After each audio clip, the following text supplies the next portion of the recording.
As I sit here and listen to this, and I voted for the bill when it came through committee last year, I believe, a couple things come to mind. So this is what would have been really helpful, I think, for everybody to bring. A flow chart that starts from the research of the drug to the person who actually gets it and what they pay for. So I made a little list myself.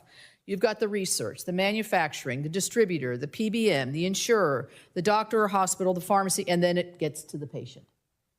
And I guarantee you, looking at a flow chart, if we actually had that in front of us, it would be more difficult to read than a flow chart from the Corps of Engineers.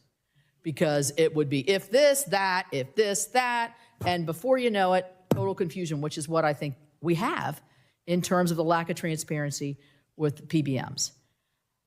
You know, the old saying, I can't remember what the movie was, and Senator Cruz will know because I think he's a movie aficionado, follow the money.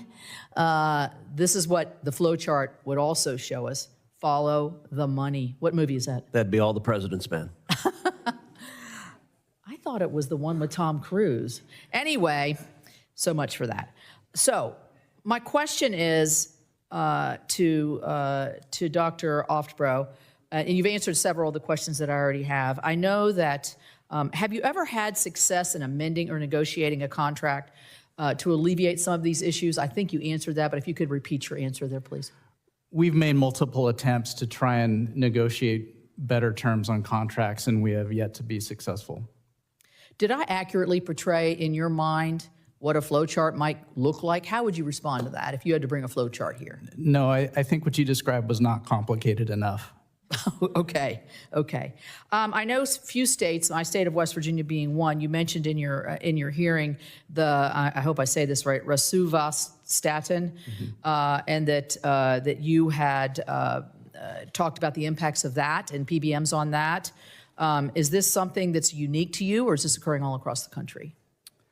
Well, this was a large national Medicare Part D plan. Mm-hmm. It's happening in every pharmacy in the country.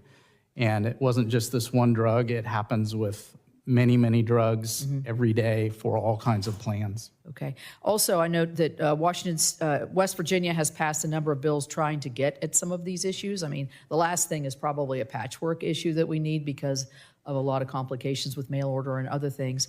Has Washington State attempted to pass similar laws to help you out here? We have passed some legislation, and we're working on additional legislation right now. Has it been helpful? The biggest challenge that we've had in Washington State is that our existing legislation has exempted ERISA plans. So self-insured plans, and so our existing existing laws only cover about 10 to 20% of the prescriptions that we dispense. So yeah, on my flow chart on insurers, I'd have to have a couple little buckets over there because of all the different things. Dr. Trish, last question. You talk about the historic role that PBMs have played in lowering costs. Obviously, Senator Tester said that was the first goal. But you say over the last decade that this situation has deteriorated. What do you believe has caused this shift? Is it the consolidations? I do think, part of it has been the consolidation and integration. I think what we see now is that CVS Health and United Health Group are actually the 4th and 5th biggest companies by revenue on top of the Fortune 100 in the U.S. And Cigna or Express Scripts or Evernorth, I think, is number 12 now. I mean, these are pretty significant companies here in the U.S. I think we've also continued to see that the market has gotten increasingly complex, and that makes it harder and harder to understand and enables more opportunities for this type of arbitrage and kind of deceptive practices.